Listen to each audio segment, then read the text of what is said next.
আসসালামু আলাইকুম।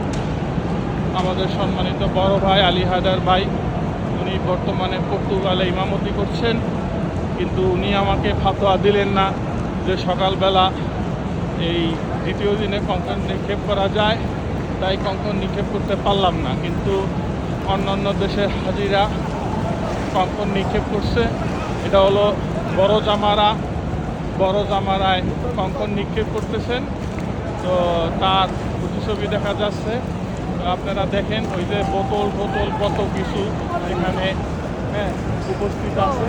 মানুষ তার ইচ্ছে মতো বড় কাকুকে সাইজ করতেছে। এটা হলো বড় শয়তান।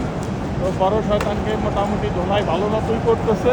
মানুষের ক্রোধ কি তা দেখতে পাচ্ছেন বোতলগুলোর উপরে, দেখেন। এই হলো বড় কাকু, অনেক ধোকা দেয়, জুতা পিটা করা উচিত আরও। যাই হোক, অনেক করতেছে মানুষ।